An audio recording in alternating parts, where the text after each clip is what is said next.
Представьте, что завтра не станет Ельбаса. Что ожидает страну после этого? Война? Демократия? Революция? Процветание? Или же крушение государства? Сегодня я покажу вам несколько сценариев, которые ожидают нашу страну в случае, если президента больше не будет с нами. Трудно переоценить вклад Ельбаса в становление и развитие Казахстана. Конечно, казахи существовали и до Назарбаева.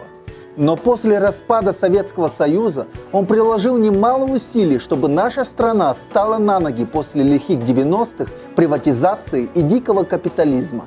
Уже почти 28 лет он является бессменным лидером страны. Многие поколения казахстанцев даже представить не могут жизнь без Назарбаева.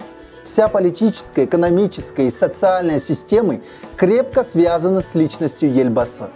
Но тем опаснее может стать ситуация, если президент покинет этот мир во время своего президентства, а имя наследника будет неизвестно. Несомненно, влиятельные политические силы начнут яростную борьбу за президентский трон. И очень вероятно, что какая бы политическая сила ни пришла к власти, она начнет жестко давить своих соперников. На примере ситуации в Узбекистане первыми под удар могут попасть родственники и близкие президента. Против родственников президента могут быть возбуждены уголовные дела, кто-то даже, вероятно, попадет в тюрьму. Некоторым придется покинуть страну и в качестве беженца устраивать свою жизнь на Западе.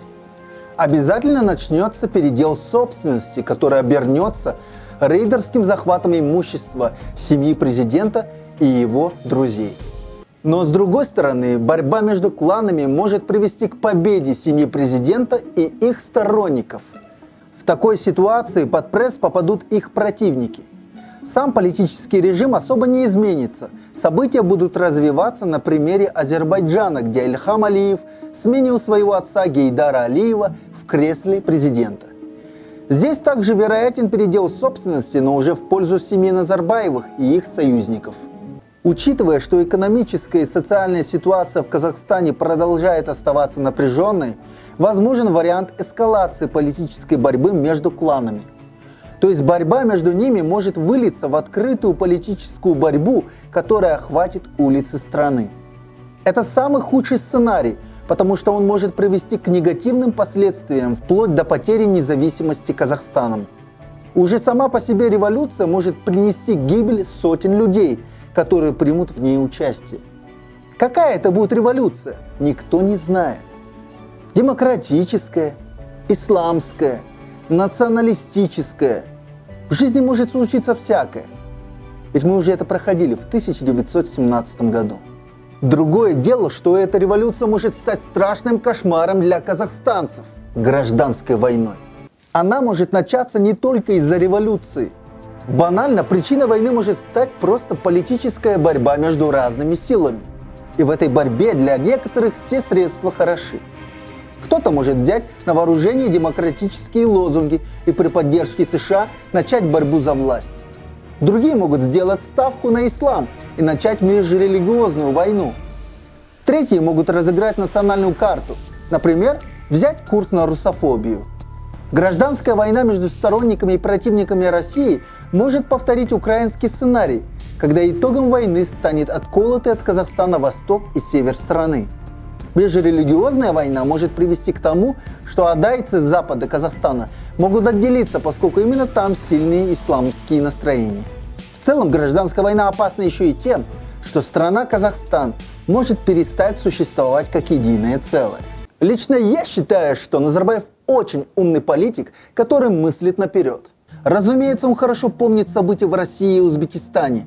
Помните, Ельцин передал власть Путину, и тот вскоре вычистил из политического поля всех людей Ельцина.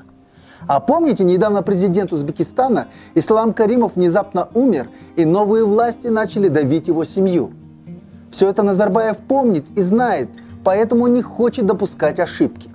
Я не исключаю, что в ночь с 31 декабря 2019 года на 1 января 2020 года Назарбаев передаст власть в руки своего преемника.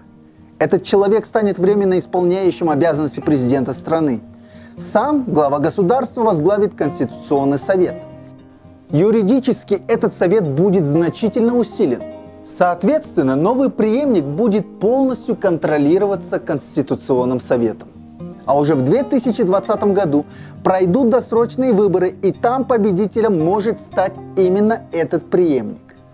Вопрос лишь в том, кто станет его преемником, а соответственно следующим президентом страны. Об этом вы узнаете в новом выпуске, который выйдет через неделю. Хочешь получать свежие видео от меня? Не стесняйся. Просто нажми колокольчик вот сюда. И знаешь что? Ты будешь получать самый классный свежак от меня. Обещаю.